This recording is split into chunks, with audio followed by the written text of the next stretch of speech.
इसके अंदर कैसी है, गोल आकृति, और ये क्या है, गोल आकृति। परंतु गणित की परिभाषा में हम क्या कहेंगे, इसे गोल न कहकर क्या कहेंगे, वृत्त। ये देखो एक टेल है, इसमें हमने क्या लगा दिया, रबड़, और इससे कैसी आकृति बनी, गोल। कैसी बनी, गोल। और हम इसे वृत्त कहते किसे हैं, वृत्त एक ऐसी बंद रेखा होती है, इसके देखो कोई खुला है, सभी का है बंद, जो किसी दिए गए बिंदु से समान दूरी पर स्थित सभी बिंदुओं का समूह है। ये क्या है, बिंदु, बीच का बिंदु, और इससे क्या है, सभी की क्या है, समान दूरी। क्या है, सभी की समान दूरी। ये जो इसके बीच में होता है, इसको क्या कहते हैं, केंद्र। क्या कहते हैं, केंद्र। ये क्या है, वृत्त का केंद्र।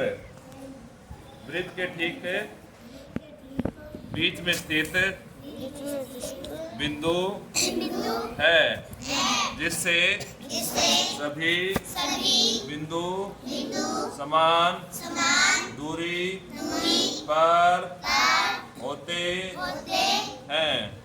देखो ये सभी बिंदु क्या है, समान दूरी पर है ना, एक समान, ना कम ना ज्यादा, क्या है, सभी समान दूरी पर होते हैं। त्रिज्या, त्रिज्या क्या होती है, ये था हमारा वृत्त, और ये होगी त्रिज्या। वृत्त ये क्या है, केंद्र से, क्या है, वृत्त पर किसी भी बिंदु, ये देखो किसी भी बिंदु पर रखते हैं ना, किसी भी तक की दूरी को क्या कहते हैं, त्रिज्या। ये देखो केंद्र हो गया, और ये होगा इसके बिंदु, जहां भी हम रखेंगे वो क्या होगी, इसकी त्रिज्या। क्या होगी, फिर है व्यास। क्या है, व्यास। क्या है, ये क्या है, व्यास। वृत्त के केंद्र से होकर,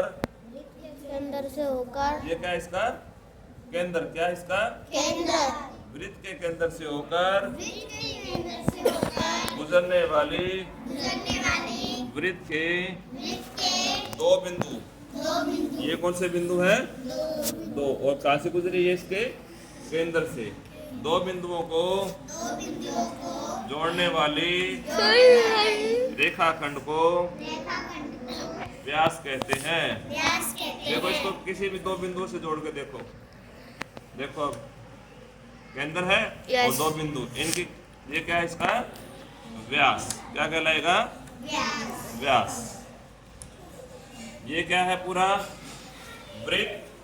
क्या है, ये क्या है, इसका केंद्र। ये क्या है, इसकी त्रिज्या। ये क्या है, ये क्या है, इसका व्यास। वृत्त, केंद्र, त्रिज्या, व्यास।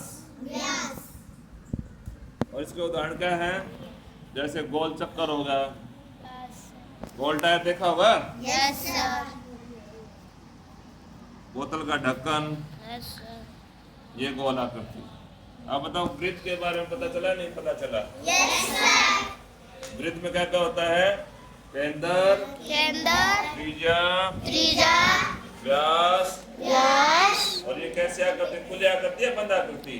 बंद आकृति। कैसे आकृति है, बंद आकृति।